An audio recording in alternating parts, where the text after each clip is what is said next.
Right off the bat, realized I'm not a professional and I'm still learning this whole thing. Also realized that bread's forgiving, so even some of my loaves that look absolutely ugly, which is 90% of them, they still taste good, but maybe it's because I'm not too particular about my bread. So keep that in mind. That being said, these are the jars I keep the sourdough in. I think this is working better, and I think I'm probably going to stick with this, but I bake 4 loaves a week. So if you're not baking 4 loaves a week, you could usually use a small 16-ounce jar of sourdough starter, and that will work fine. Right, Toby? I guess he has no opinion. Or you could use one of these. So typically, I'm going to go ahead and get started by taking some of the sourdough out, and I'm going to be making it's nighttime, so it's around 7:30. I'm going to go ahead and make the dough inside of a container, and then I'll let it sit overnight, and then tomorrow morning is when I'll actually get the dough out. I'll shape it and then let it have a second rise, and then I'll bake it. So this is just getting things ready. And this has been sitting in the fridge for like 4 days, I think, but you can usually keep it over a week and it'll still be fine. All right, so here's the stuff you need to get started with. Excuse the music in the background. We have 3 girls from Guatemala and Colombia staying with us right now. We're foster kids, so you might hear a lot of giggling. Anyway, so this is essential. You got to get one of these. I'm thinking it's a 6-liter, yeah, and I'll go ahead and put a list. I'll make a list of the supplies that you'll want to get. Stainless steel bowl for mixing the yeast and the water, the sourdough starter and the water together. I like to mix the sourdough starter with the water and kind of mix it up. And let me just say, this has probably not been cleaned in, it's scary to think how long it has been cleaned. And I thought that was crazy, but I'm all about the least amount of work possible when it comes to baking. And I met a woman in Italy, and I asked her how often she cleaned her bowls, and she looked at me with this incredulous look and basically said in Italian, clean the bowls. Why would you clean the bowls if you're going to use them again? So I took her up on that. And when I'm done using this bowl, I will set it out, or this container, I'll set it out. I'll let the dough dry in it. And then I'll take a towel or a paper towel. And then when I'm getting ready to start my next batch, I'll just get all the dry dough out and dump it into the waste basket and then make my next batch. It's that easy. And so far, nobody has ever gotten sick. Again, bread is forgiving. So I'm going to go ahead and get started. I'll show you the stages as I go so you can see them. Let's go. All right, so let's see here. Yeah. Okay, so I double this recipe. It's normally 500 grams, and I use Sir Galahad flour, but in this case, I'm going to double it because I like to make a total of, I actually make 4 loaves. So I'll do 2 of these, 2 loaves in each one of these, so I'll make a total of 2. Digital scales are the way to go. Forget cups, they're stupid and they're inaccurate. Go with grams. I guess you'd expect that from a science teacher, but it's true. So you put the container on the digital scale. This is a cheap one, it was like 20 bucks. I hit 0, zero it out. And now I'm gonna go ahead and put 1,000 grams.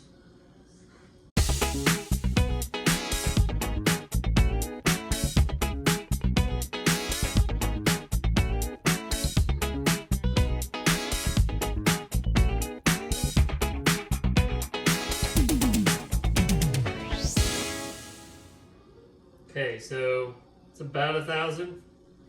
1,001, good enough. So now, 1,000. So now I'm going to zero it out again. And then I'm going to get my salt. And I had about 16 grams. I don't like my bread real salty, so I don't put a ton of salt. So that's about 10 grams. 10 grams. As I'm out of salt, we can grab some more.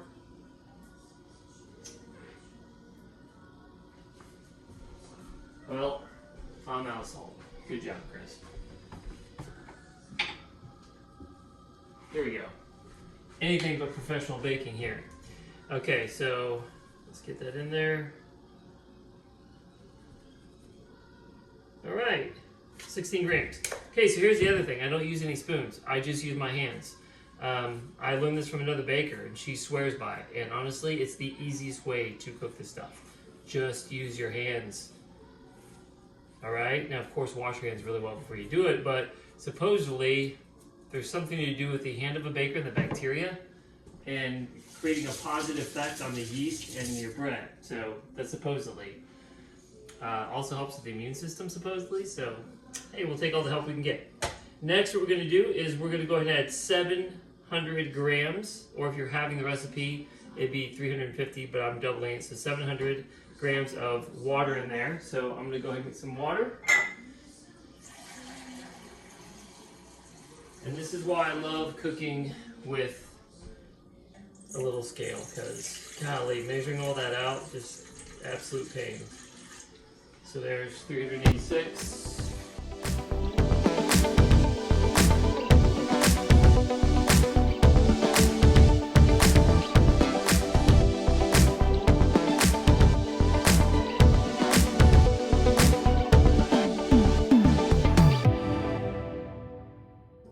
All right, there we go, 700 grams.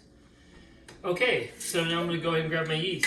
So my yeast has been in the fridge, so it's got really tiny bubbles, but if you want to, some people like to get it out maybe around 12 o'clock and you'll get really bubbly and active, and that's super great if you remember that, but I didn't. So what would be ideal is that around 10 to 12 o'clock, I pull this out and let it get super bubbly and really start to activate, but I didn't do that. So yeah, as you can see, I'm not that concerned. It'll probably turn out all right. So I'm at 700 grams. I'm now gonna go ahead and clear it out, and I'm gonna put about 100 to 120. I gotta be real honest, I have not been paying that good of attention. I'm sure bakers would be horrified to know that. All right, good sign here. The sourdough is floating on the water, and when it floats on the water, that tells you it's got plenty of bubbles, it's pretty active, it's ready to go. So that was about 94. And this is 133. Sure, that sounds good. Again, I tend to like a little more sourdough. Some people would tell you that's too much. Most of them would be like maybe 100 at the most, but I don't mind the sourdough taste, so I go for it. You could go for me anywhere from 100 to 150 and probably be fine. There we go, so that's 132. Now, trick here. I'm gonna take it and let it sit in the water, and I'm gonna mix it up in the water. Because if I just go pouring this in there, the sourdough is gonna be a giant clump in that flour. And we don't want that, because then the sourdough is all in one place. Now, other things you could do, if you want. Warm up the water beforehand. That'll make the yeast become more active. But again, you can't really don't get past 100 degrees. At 120, if your water's that hot, it'll totally kill the yeast. So maybe 80 to 100, somewhere around there. I don't mind using cold water again, because I'm gonna let this sit overnight. So it's gonna sit for a good 12 or more hours. And unlike most breads where you use like a rapid yeast, if I use a rapid yeast, this amount of bread flour would pop through the top, but I'm not. So it's only going to get about halfway up. It's really not going to go that high. And you'll think, gosh, it hasn't risen much, but it's fine. Again, bread is forgiving, or else I just don't care much how good my bread is. Maybe that's it. Okay, so there we are. It's properly mixed. That same hand, yes. I'm gonna kind of dig a well inside there. Digging a well is pushing the middle out to the sides a little bit, so you have kind of a divot inside the flour. It just gets the liquid closer to the bottom. Otherwise, you're gonna be scraping the bottom for all the flour that's dry. And then I'm gonna pour this in. There we go. The fun part, that's right, get it dirty.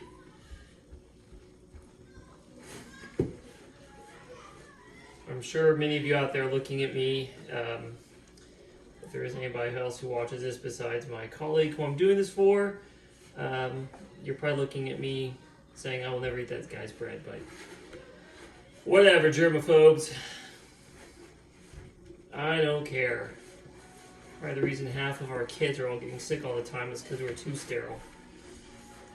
I've noticed from all the fostering kids that we've had, they're all super healthy, and they are not always, they've lived in different areas of the world where they haven't always had access to antibacterial things all the time, and their immune systems are rocking strong. So take that as you'll have it.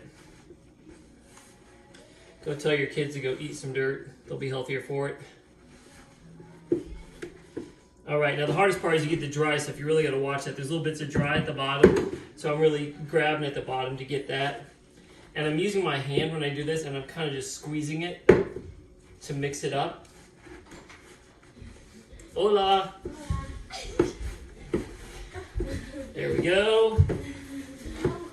All right, now I'm making a video here, so C is like on.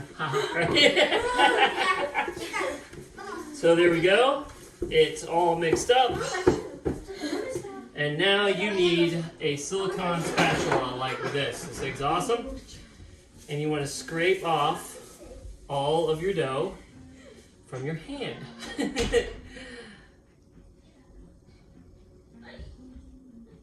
All right. Hey, love, how you doing? I'm making a video here for a friend, so don't come on the screen because it'll have to go on YouTube so she can see it. All right. Okay. Now, that's gross, but whatever. So there we go. That's it. So now all I'm going to do is take this dough, and I'm literally just going to stick it in the corner of our kitchen with the lid on it. Now, some people say don't put the lid on too tight because it'll produce gases and it'll inhibit the rise of the dough. In these containers, I have not experienced that. But if you're worried about the size of your container, you can put the lid on, but don't put it tight. So if gas needs to escape, it can. Other than that, I swear by these things. I think they're awesome. So that's it. Step number 1. Good job. All right, I gotta go make another set. Okay, so let's talk about feeding the yeast. So I've yet to master using the same container over and over again. I think I'm getting better, but I've used this like for 4 weeks in a row, so I've got a new container. So all I'm going to do is put this container on the digital balance again, digital scales, godsend. Hit 0 out, and then I'm just going to go ahead and take whatever dough I have left. And if I have a lot of sourdough starter, I'm not going to put too much. But like in this case, I'm putting 79, maybe 100. I usually like to stick around 100, but I bake a lot more. So if I can get up to 100, I will, but I don't think I'm going to be able to. And it's a 1:1:1 ratio. So here's 89. I also like to use the same container because cleaning these it's not fun. This guy in line I'll have to tell you about, he's mastered it to the point where he just uses one container and he knows the exact amount to put in every time and how much he uses. So he never has to wash his container. Genius. Okay. So that right there is, 103, perfect. So now I'm going to take this, stick it in hot water and let it sit forever because that's all it takes to loosen it up. Or if you want to, you could set it out until it completely dries and it'll just break right off the jar, which is almost easier. So now I'm going to give 103 sourdough starter. So I'm going to use 103 grams of flour.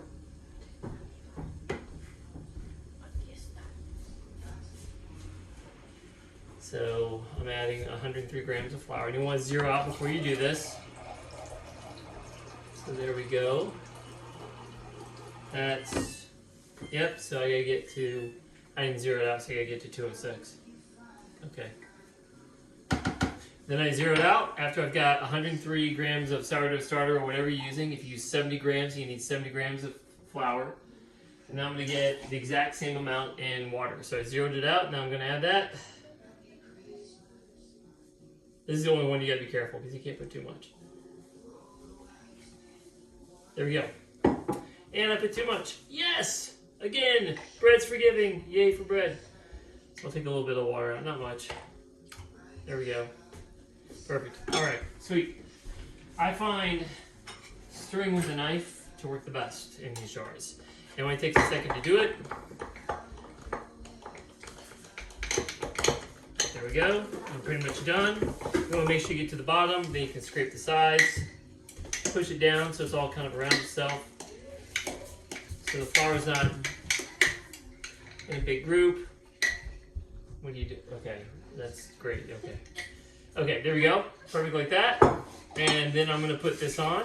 I put on lightly. I don't put on too much. And you need a rubber band.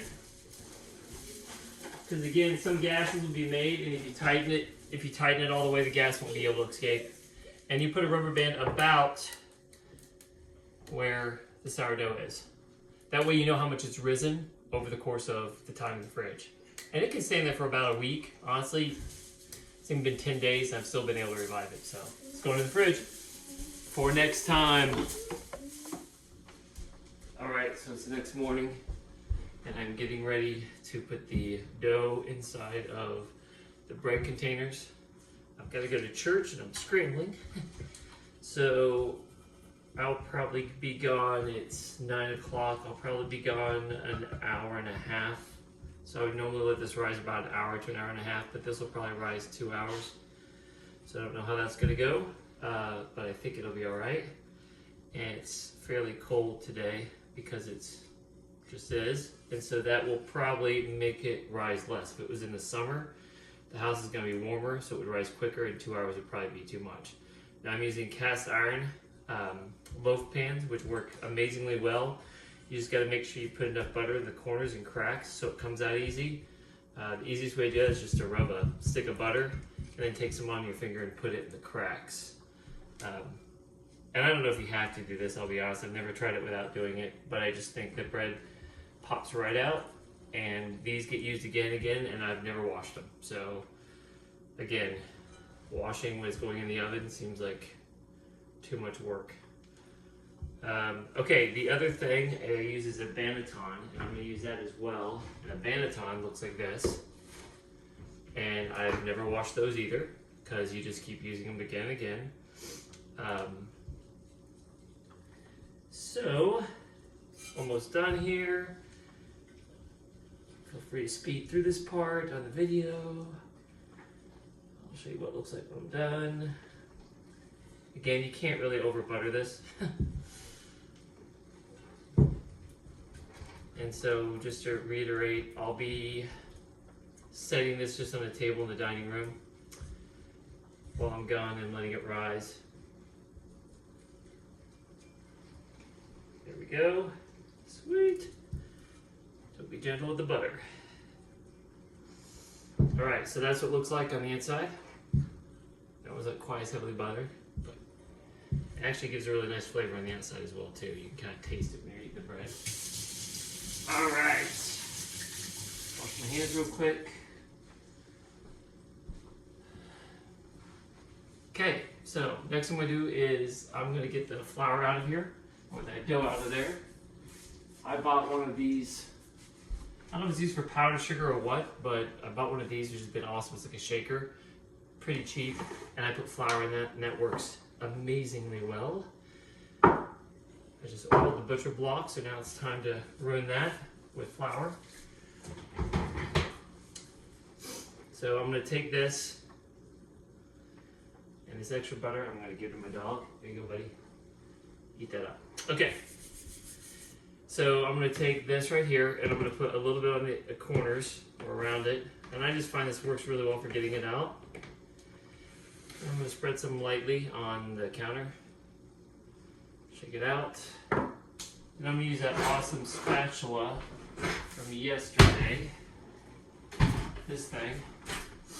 And I just go around the edges and push that flour down the sides. Kind of like this. So then when I pour it out, it should come out just fine. Remember how I talked about yesterday that I don't wash these? So I'm going to scrape all the excess dough in here. Stick it with it. Like that. See how that is? That'll just go on a table and it'll dry and it'll get crusty and then I'll just flake the stuff out. Now when I'm making my dough, I'm not going to spend a lot of time with this. I have another type of scraper I highly suggest. It's a spatula too. Oh no, and it's in the wash. It's a metal spatula and it works awesome. But I'll go ahead and use this. It's just a scraper I got from Sourdough Table. And I'll put a picture of it so you can see what it looks like. Because this is really sticking. And I'm just going to roll this up in kind of a roll. And I find the roll works best for me. Shaping it and then also dividing it in half. So here's my double recipe. If you're making a single recipe, it's real easy. You'll just know how much to have. And I kind of eyeball it. I put my fingers here and go whoosh, cut it in the middle, so that's about the middle. So I'm going to cut it right about there. I'll show you how to do one of each. Okay. So then I'm going to take this, lightly flour my hands, because you don't want to over flour this dough. It's going to be kind of sticky, and that's all right. As I go, okay. And I'm kind of rolling it up like this. Shaping. I don't do a lot when I put it in these, so I'm literally just going to roll it up. There we go. Kind of tuck the sides in, and then look at that.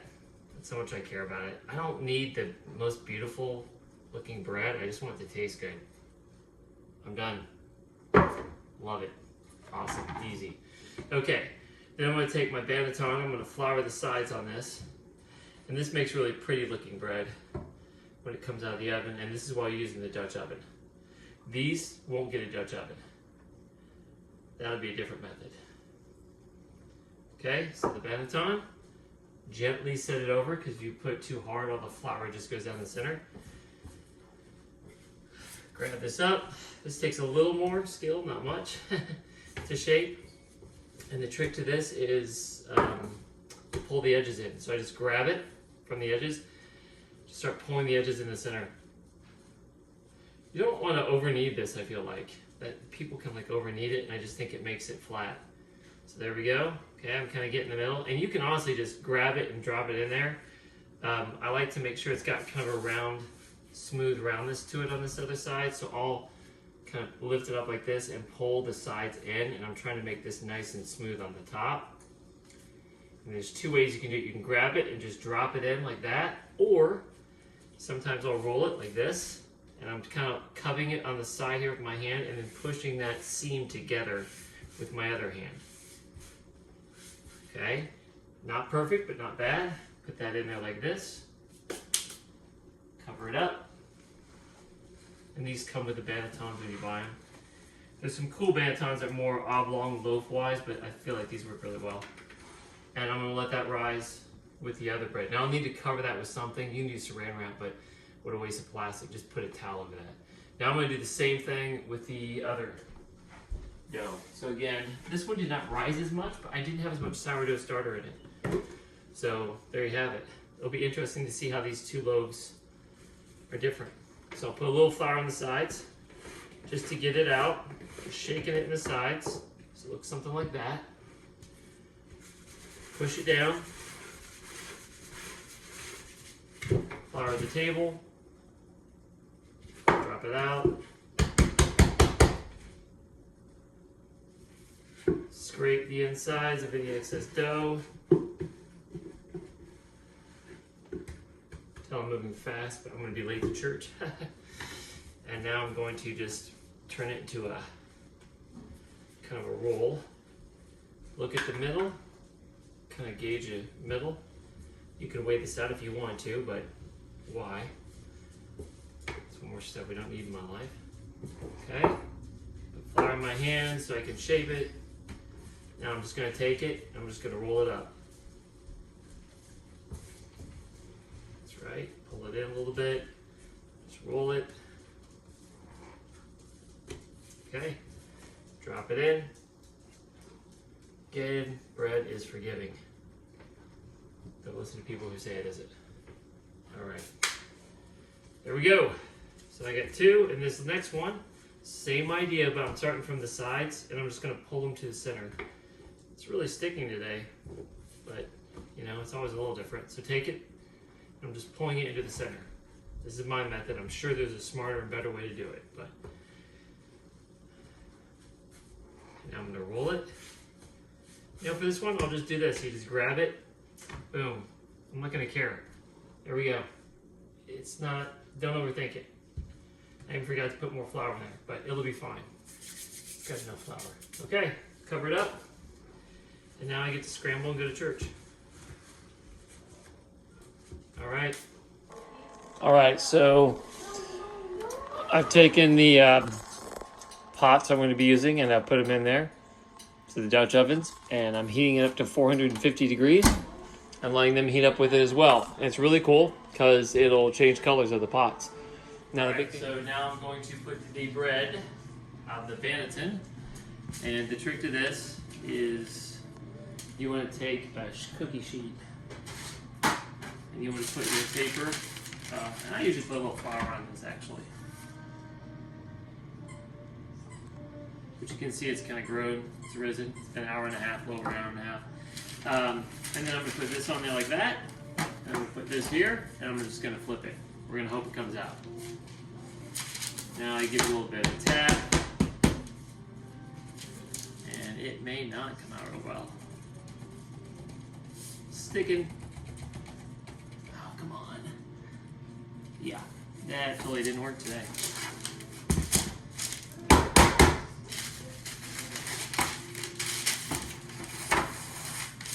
Well, there you have it for sticky dough.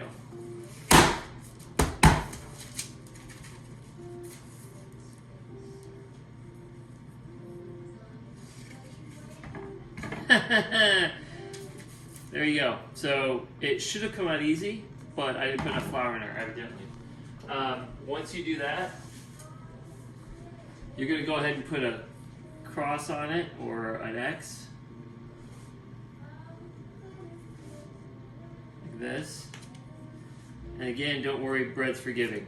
I mean, this will probably be fine. Now, you're going to get your Dutch oven out.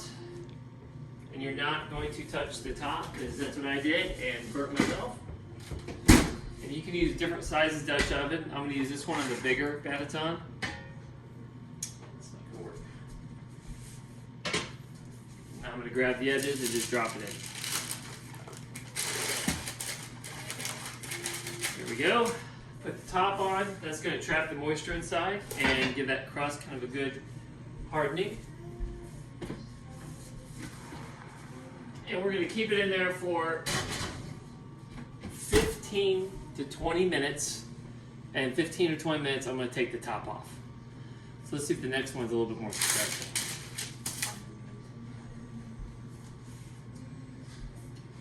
One of these I forgot to flour, if you remember, so that maybe that was the one I forgot to flour. Which I guess then that shows me I have to do that. Okay.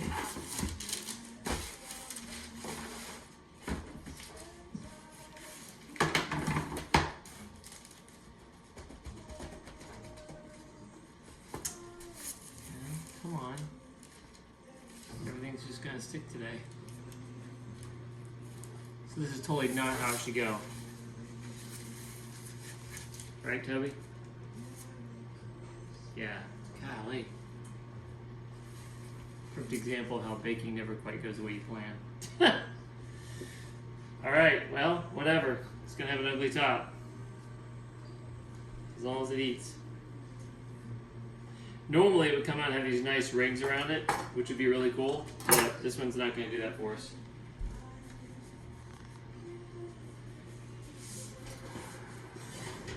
This is my favorite size of Dutch oven to use. And see how it got all dark red? It went in bright red. But you know it's ready when it kind of turns that darker red, which I like about it. The green one does not do that as much. Okay, so put that in there.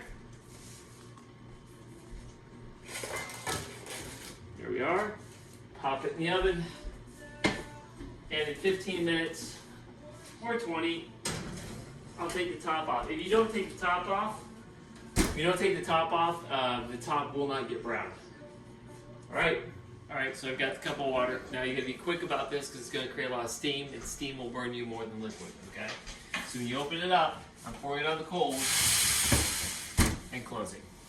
Now that water's going to go all over those like coals, or not coals, or lava rocks, and fill all those open cracks. It's going to create a lot of steam, and that's going to help the top of that raise up, hopefully, without it splitting on the sides along where it meets the metal of the loaf pans. Right, so I just took off the lids, and this is what they look like, a pale white. But they're going to brown up over the next 30 minutes. This is a problem with baking, though. I will say the one thing that you got to be careful of, everybody's oven's different. So I'll keep it at 450, and then I'll set a timer for about 20 minutes. Come check on it, see what it looks like, and then just kind of gauge it for how much time I think it needs, looking at the top to kind of see how the top's doing, because I don't want it to get too brown, but it shouldn't. So I'd say 30 minutes and it's done. So I just took them out. They had been in there for about 20 minutes. So I guess the whole thing was 35 minutes, but my oven can run hot. So as you can see, they look pretty good. Even after they were a horrendous mess getting out of their bannetons, which I've never had happen before. So again, bread is forgiving. I cooked them until they were kind of dark on the top. If you look at the bottom, there we go. It's a little darker than I like it, but that's all right. It'll work. And it should have that hollow sound. Nina, would you just thump that with your hand? It's hot. Yep, you hear that hollow sound? That's perfect. So I have some lava rocks put on a pan, and I'm putting that in the bottom of the oven. I'm gonna let that heat up for about 10 minutes, and then I'll put water on that, which will create a bunch of steam before I put the loaves in. And that's gonna help keep the loaves rising well. If you don't do that, they sometimes split on the side. So that extra steam helps give them a nice top too, so. Now we've got it ready. I'm going to go ahead and slice them. You can make any design you want. I put a little bit of flour on there so the knife doesn't stick as much. But I'm just going to cut in about 1/4 inch at the tops, give it some expansion room. So here are the 4 loaves, and these are the 2 I just pulled out of the oven. Interestingly enough, this one was the one I had more sourdough starter to, and it actually rose about the same as the one that had less. This started out about 1 inch lower, and look how much it puffed up. So bread, always going to keep you surprised. Sorry about the beeping in the back, that's my stove. And then this is a cut. I got this cut by just cutting straight up and doing a slit, slit, slit, slit. And then this cut, I go down and I go across and across. All right, cool, that's it.